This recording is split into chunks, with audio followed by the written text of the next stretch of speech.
Let's move to our special debate tonight. The role of the social media in the recent unrest from Mumbai to the south has been unprecedented, and the Indian government has cracked down hard, blocking nearly 300 sites. Separately, the Prime Minister's office has also asked Twitter to block 6 Twitter handles which they say misrepresent themselves as being the Prime Minister's. I told you that this could happen without regulation months ago, said IT Minister Kapil Sibal today. But others are raising questions. While communal inflammatory posts and sites must be stopped, given the freedom on the net, can hate be entirely stopped? How do we maintain the fine balance between blocking hate speech and free speech? Popular author Chetan Bhagat asks, who tweeted today in reference to the Prime Minister's office move, that citizens of India stand up against taking away your individual freedoms. इन मामलों की जब हमने पहले सवाल उठाया था एक साल पहले, तो आप ही लोग हमारे ऊपर आरोप लगा रहे थे कि हम फ्रीडम ऑफ स्पीच के खिलाफ हैं. अब आप ही लोग कह रहे हैं कि साहब कुछ जरूर लगाम लगनी चाहिए. After the government stopped talking over inflammatory content on social media, 3 major sites, Facebook, Google and Twitter today said they will cooperate and remove any content spreading hate or giving a call to violence. The PMO has asked for 6 Twitter handles to be disabled, mostly for resembling the Prime Minister's Twitter account. The Home Ministry wants at least 20 Twitter accounts disabled for inflammatory content. But America today cautioned India, said respect individual freedom and rights. But as the Indian government continues to investigate these instances and preserve security, we also always urge the government to maintain its own commitment to human rights, fundamental freedoms, rule of law. The government can ban as much content as it wants and for as long as it wants. But such a ban is across the country. And now there is a new thinking within the government as to whether or not it should get a new security architecture whereby content can be blocked selectively or only in regions which are likely to be affected by the content. Sources have told NDTV that the government has spoken to the cybersecurity chief of the United States seeking cooperation from social networking giants to block hate content. Now, we spoke to a professional liberal Muslim who was one amongst thousands who was sent morphed Facebook links of atrocities that occurred in Myanmar on Muslims and of ethnic violence in Assam. The first for them might be shock, and then anger, and then more anger, and then more anger, and then more anger, you know. It might escalate into anything, and everyone, like I said, may not think like me. Many are questioning China-style crackdown using Twitter. Now, India can't afford to and doesn't want to be seen as denying freedom of speech. With Sunitra Chaudhary and Shri Ranjan Sen, Aanchal Vora, NDTV. Joining me tonight on a debate is Mr. R. Chandrasekhar, Secretary in the Department for Information Technology, Government of India. I'm also joined by many people active on the net, different professions, but all of them active online with instant analysis as it was. Shekhar Kapoor, Sohail Seth and Nitin Pai join me. I'm also joined by Mr. H.T. Sangliana, former Commissioner of Police of Bangalore and also now Vice President of the National Commission of Minorities. Mr. Chandrasekhar, sir, there has been some disquiet over today and yesterday over how far the government is exactly going to go on this crackdown, because while I think everyone would agree that inflammatory and communal posts must be taken off, how far is the government planning to go? The issue of the Prime Minister's office saying that handles are blocked which misrepresent themselves as being the Prime Minister's, does that cross the line? Well, first of all, Sonia, I must say that we are facing an extraordinary situation. It's an unprecedented situation where we are seeing the social media being used to whip up all kinds of frenzy and to blow the winds of fear in different parts of the country or across different sections of people. Now, that is something which is quite extraordinary, and a situation like that did call for a certain extraordinary response. Secondly, we have to keep in mind that this is a response to a particular situation, and the actions which are taken also actually are with regard to specific pages, web pages and sites which are contributing to the creation of such an atmosphere. So it's a very, number one, it's a very targeted action. Number two, it's in a certain window where these threats and this situation exists on the ground. Yes. And this is a part of the overall response to the security scenario in the country.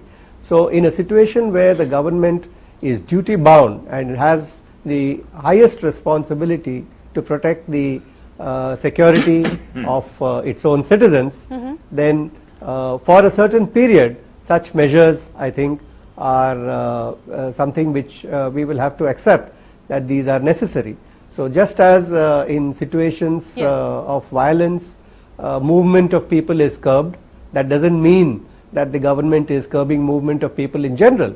It's to meet a particular situation for a particular period of time in a particular locality. That's exactly the situation vis-a-vis cyberspace. Thank you, sir, for that. Let me just bring in our other guests on this, Shekhar Kapoor, because you've been raising this point quite vociferously in your tweets, that in a sense this crackdown goes too far. You made the reference to what happened in partition also. Because of the spread of rumors, you said there was no Facebook and Twitter around at that time. We know rumors can spread.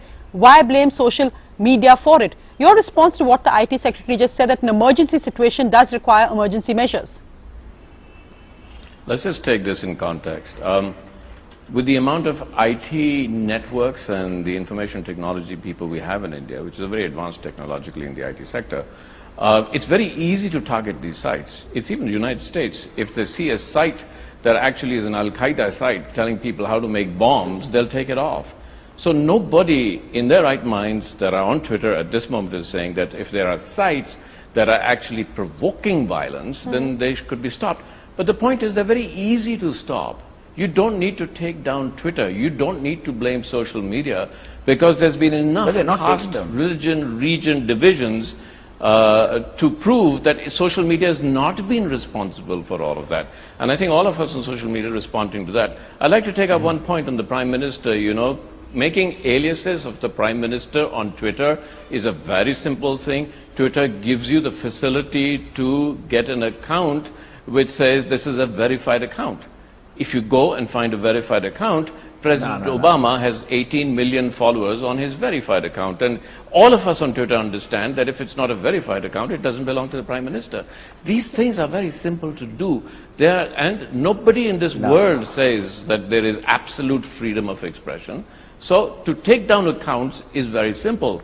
However, we have to accept the responsibility that the political systems of India has caused the division that these particular sites took advantage of.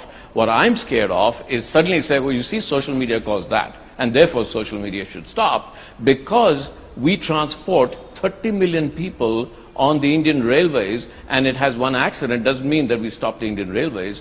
Social media is the new world. Social media is good for people.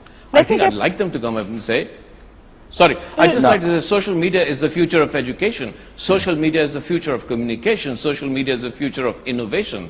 Yes. So just to blame social media and attack it as vociferously as everybody is wrong. So but I don't think, I'm never saying that don't take these sites down. So you know, I love this. I love the dreamland that Shekhar Kapoor has created, almost like the films he does so remarkably well. There's a certain ground reality which we must come to terms with. This is a country where 10 people say we've seen Ganesh drinking milk, an entire population will go hunting for milk to feed Ganesh. So we are living in a society which does not only believe in word of mouth, but which follows everything like a herd. I'm in complete favor of banning these parodied accounts, because you could spread hatred. You've been spreading communalism through this.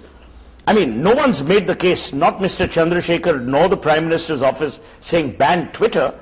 You know, sometimes I worry, Sonia, that in this country we pick and choose what we want to say and then ascribe factuality to it. So Shekhar's point is well taken. But never has the Prime Minister's office, nor anyone in the government that I can recall reading in the newspapers, has said that we want to pull Twitter down. But Twitter, Facebook must be responsible for the content they carry if that content vitiates, violates, invades not just the integrity of India, but its communal harmony. I mean, what's wrong in that? Let's not be facetious. No, it's fine for Chetan Bhagat, it's fine for Chetan Bhagat, a stringer of words, and that too not in perfect English, to talk about the damage that social media's blocking will do to the freedom of the press. But the freedom of the press and the freedom of speech cannot be an excuse to spread hatred, which then causes lives to be lost. Though That again, is the moot question. though Sohail, I again a don't distinction think which I think you Shekhar listen made as carefully well to what I said. between what the Prime Minister's office and I'm Twitter afraid- handles and I'm what the afraid he's question not of common and listening to what I inflammatory. said. No, 1 minute. There's a This distinction between verified account, 1 minute, 1 minute. Shekhar made the valid point of verified accounts. People don't go into your profile all the time to check if the account is verified or not.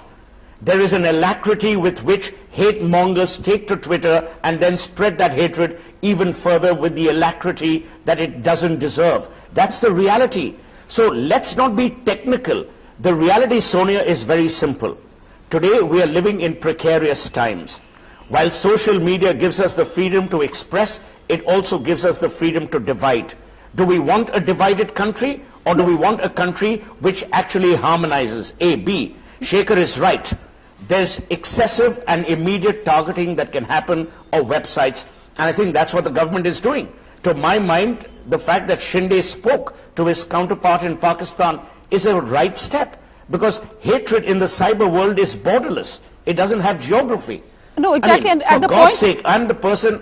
no, Sohail, I just want to actually to just bring in that point, because actually the interesting bit is that the same websites which had posted those misleading pictures of people massacred in Burma were actually first appeared, we saw it being circulated in Pakistan with the same mission really, to spread hate. And at that point, Pakistan actually didn't block those websites. Sonia, yes. I don't want to get into an India-Pakistan debate.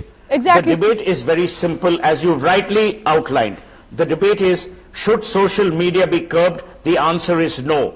Should we pull down Twitter and Facebook and Orkut and all the other goddamn social media sites? The answer is no. But should we protect national integrity? Should we prevent lies through the inventive means of parodying? Sure. Should we prevent people from actually following a herd of hatred? My answer is we should. Because we've got to preserve the integrity. What happened to 250,000 people of the Northeast is reprehensible. It doesn't behove of today's India. Let me just, Shekhar Kapoor, I'm just going to come back to it. I'd like to go across some other panelists first. Mr. Sangliana, as former police commissioner of Bangalore and as somebody who's the vice chairman of the National Commission of Minorities as well, the role of social media, we've seen the government crack down on it. Many would ask, one, how effective it can be when in a sense and proxy servers can be set up. Also, others will make the point that technology is a new tool in a time of terror. How can conventional institutions like the government, like the police forces actually cope with something like this? Though, of course, we know that often the spreading of rumors is often with a simple cell phone and SMS, and we've already seen a kind of ham-handed action of more than 5 SMSs being blocked and complete confusion over what that actually means. Well, I think total ban is not acceptable. Social media sites being very useful to convey messages and being the cheapest, which is available even to the poor.